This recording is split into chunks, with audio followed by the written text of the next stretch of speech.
kuliah kita yaitu tentang mata kuliah strategi belajar mengajar. Ya. Di sini kita akan melihat bahwa strategi belajar mengajar itu adalah merupakan suatu cara, ya, atau bagaimana guru atau instruktur itu menyajikan pelajarannya sehingga dengan mudah dapat dipahami dan ditangkap oleh siswa atau peserta didik. Jadi kegiatan belajar ini merupakan sistem instruksional di mana harus ada interaksi antara siswa. Tidak hanya interaksi siswa dan guru, tetapi juga dengan komponen-komponen lainnya, ya. Jadi kita mengetahui bahwa di dalam pembelajaran itu yang merupakan suatu sistem terdiri atas komponen-komponen pembelajaran.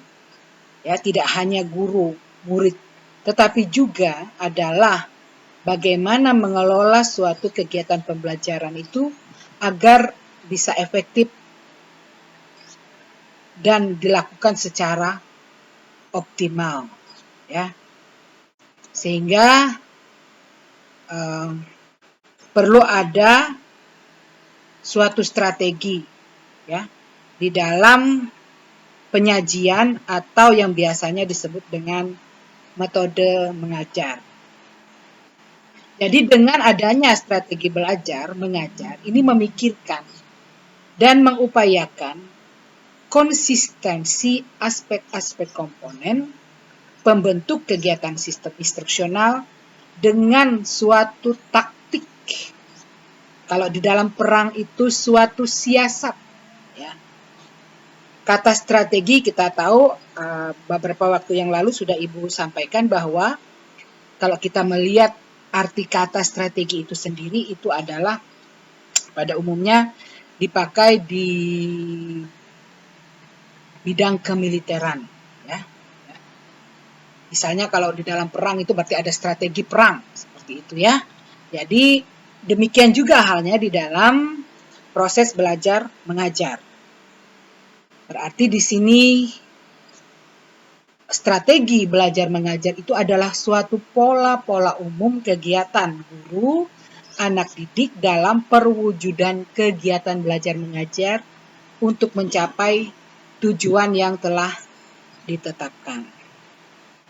Nah, atas dasar pertimbangan proses pengolahan pesan, ini salah satu jenis strategi belajar mengajar yang perlu kita pahami, ada cara-cara yang dilakukan. Pertama, kalau kita mengatasdasarkan bahwa dalam suatu belajar mengajar itu merupakan proses pengolahan pesan, maka ini dinamakan dengan strategi deduktif. Nah, dengan strategi deduktif, materi atau bahan pelajaran itu diolah, ya, dari mulai yang umum, generalisasi atau rumusan ke yang bersifat khusus atau bagian-bagian.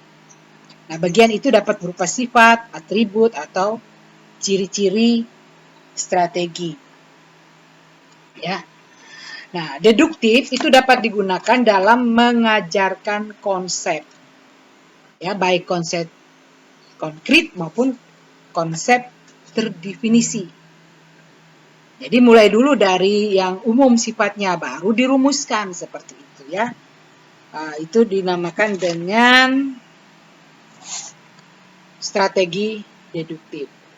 Kemudian strategi induktif itu materi atau bahan pelajaran itu diolah mulai dari yang khusus.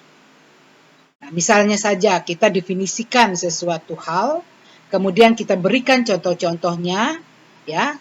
Kemudian kita lihat dari definisi itu bagaimana penerapan dan lain sebagainya. Nah, ini kalau kita mulai dari yang khusus sifatnya, ya, itu berarti kita menggunakan strategi induktif.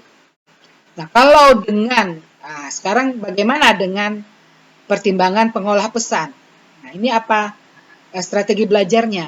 Ya, strategi belajar mengajar atas dasar pertimbangan pihak pengolah pesan itu salah satunya adalah strategi belajar mengajar namanya ekspositor.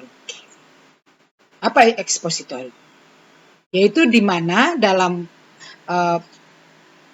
strategi belajar mengajar tersebut kita menyiasati agar semua aspek dari komponen pembentukan sistem instruksional itu mengarah pada penyampaian isi pelajaran. Nah, kemudian dalam strategi ini tidak perlu mencari dan menemukan sendiri fakta, prinsip, dan konsep yang dipelajari. Nah, yang kedua, strategi belajar mengajar heuristik.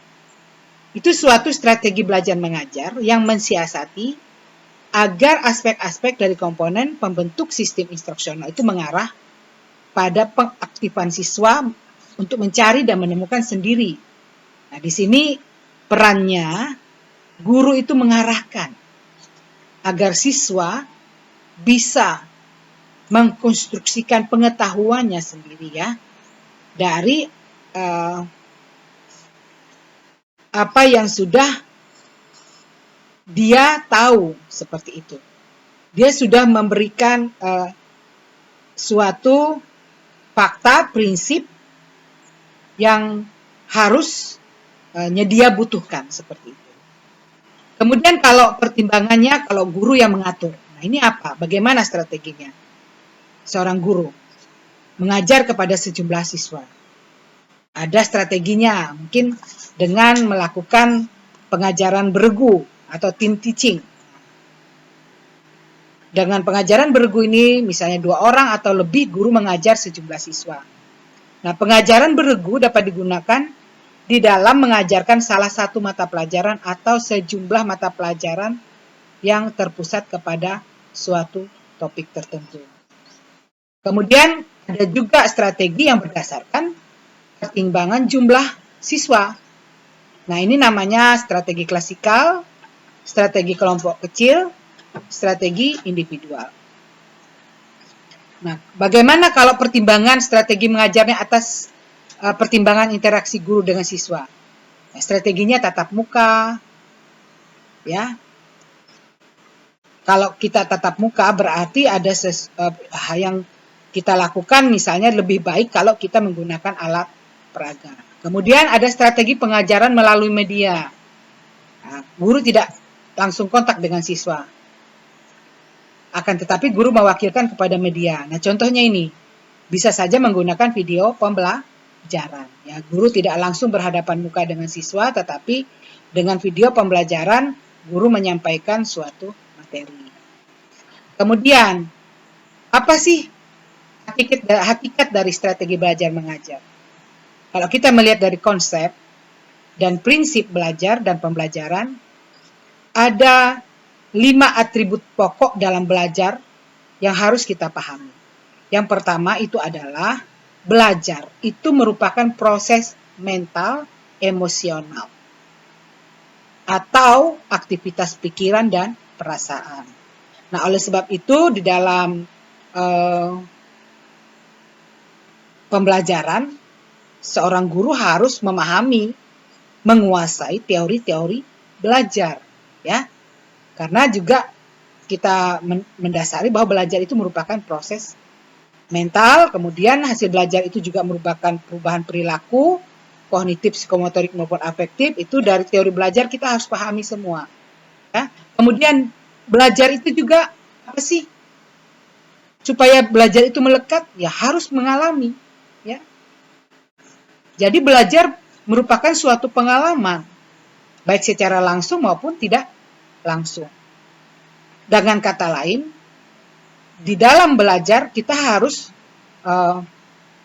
punya interaksi dengan lingkungan, ya. Nah, ini semua didasari oleh teori-teori belajar yang sudah Anda pelajari di dalam mata kuliah belajar dan pembelajaran. Kemudian harus dipahami juga bagaimana sih kalau belajar itu supaya efektif.